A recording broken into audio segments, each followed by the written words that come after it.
Olá, bem-vindos! Hoje a gente vai mergulhar num artigo, olha, que dá o que pensar, sobre arrogância, do Wilfred Bion, lá de 1957.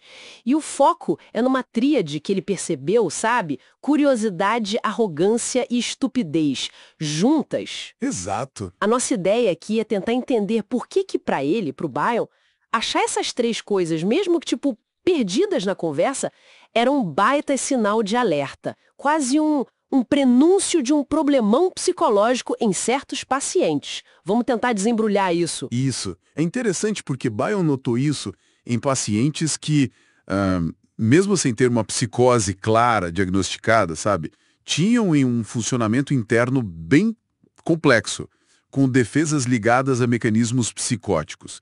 E o curioso era que às vezes o paciente parecia melhorar, mas não batia com o trabalho feito na análise, entende? Então, essa conversa é para tentar clarear um pouco essa dinâmica defensiva por trás dessa tríade. Entendi. Mas assim, por que umas menções soltas? Curiosidade aqui, arrogância ali, estupidez acolá? Por que isso seria tão grave? Que problemão é esse que Bion chamou de desastre? Olha, para Bion, o X da questão é justamente essa falta de conexão aparente. O fato de estarem dispersas, sabe, sem uma ligação óbvia na fala do paciente, isso já era o próprio sinal da catástrofe. É como se fossem estilhaços de algo quebrado lá dentro, mostrando um ataque à capacidade básica de pensar, de sentir, de se vincular, né? Essa fragmentação espelha o estado interno. Faz sentido. E falando em arrogância, a definição que o Bion usa é bem particular, né? Não é só a pessoa se achar. Não, de jeito nenhum. Ele faz uma distinção crucial. O orgulho, para ele, estaria ligado aos instintos de vida, algo que leva ao respeito próprio, à construção. Já a arrogância, essa ele conecta aos instintos de morte. É uma força destrutiva mesmo. Nossa. E essa distinção é fundamental para a tese toda dele sobre esse ataque. A arrogância como motor de destruição psíquica. E aqui que, para mim, a coisa fica realmente diferente.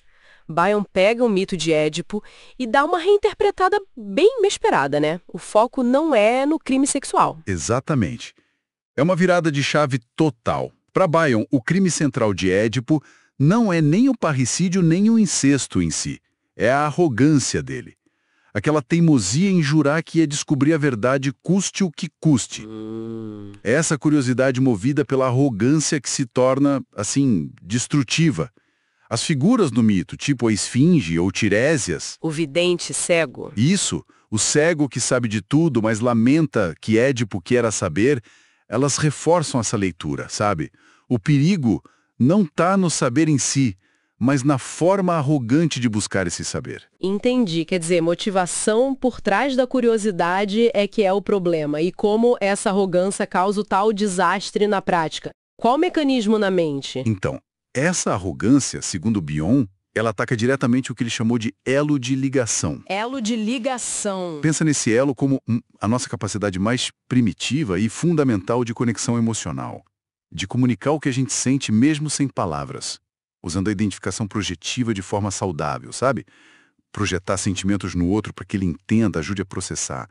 Tipo, colocar uma angústia no analista para ele dar um contorno. Certo. A arrogância, então, alimenta uma espécie de sabotador interno. Bion chama de objeto obstrutor, que ataca, que mutila essa comunicação básica. Mas aí me parece que tem um paradoxo. Não? Como que curiosidade e estupidez podem andar juntos? Uma não deveria eliminar a outra? Excelente ponto. É que a estupidez, nesse contexto específico de Bion, não é vista como falta de inteligência. Não é burrice no sentido comum. Ah, não é. Não. É uma defesa ativa quase, que intencional. É um resultado direto daqueles ataques ao elo de ligação que a gente falou. Bion percebeu isso na clínica. Quando se intensificava a curiosidade, ele dizia, o mesmo se dava com a estupidez. Que loucura. A comunicação verbal do paciente fica toda truncada. Frases sem sujeito, sem verbo. Confusa. Isso frustra demais a análise, a tentativa de compreensão mútua. Nossa, que situação difícil. E o analista? Como fica o analista no meio desse furacão todo? Parece uma posição bem complicada. Pois é, aí que tá. O próprio método da análise, né? Que se baseia na curiosidade, na investigação, na busca por sentido. Ele acaba, sem querer, colocando o analista numa posição delicada. O paciente passa a ver o analista como cúmplice nesse processo destrutivo, entende? Vício. A relação terapêutica, a transferência, se volta contra o analista enquanto analista. Ele passa a ser visto como cego, como imbecil, como arrogante. Como as figuras do mito de Édipo que ele mencionou. Exatamente. Espelha totalmente. O analista pode se sentir perdido, sabe? Como um arqueólogo que não encontra uma civilização, mas só as ruínas de uma catástrofe. Uma pista importante, Bion diz, surge quando o paciente, de alguma forma, questiona se o analista conseguiria suportar aquilo. Aquilo? Aquilo. Sendo essa comunicação primitiva, intensa, cheia de angústia, que o tal objeto obstrutor interno do paciente vive atacando. É um teste, né? Entendi. Então, para a gente amarrar, a arrogância leva a pessoa a atacar a própria capacidade de se conectar e de comunicar o que sente de forma saudável. Isso destrói a base para pensar, para sentir e cria uma barreira interna contra o conhecimento, contra o aprender com a experiência. O resultado é esse ciclo de estupidez defensiva e isolamento. Seria isso. Perfeito.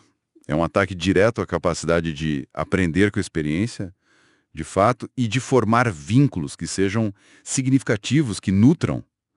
No lugar disso, fica esse ciclo destrutivo, uma pseudo-curiosidade que busca, mas não acha, porque no fundo não quer achar, e uma defesa ferrenha pela não compreensão, pela estupidez. Isso impede o crescimento, impede o contato real. Fica aqui uma reflexão final, então. Será que a gente não vê ecos disso por aí no nosso dia a dia, nas interações sociais, até no discurso público, essa resistência a encarar verdades mais incômodas, sabe? A tendência a desqualificar quem tenta trazer uma complexidade maior para a conversa, ou até essa mistura estranha de buscar muita informação superficialmente, mas ao mesmo tempo ter uma recusa em realmente processar, em se deixar afetar por ela. Fica aí para a gente pensar.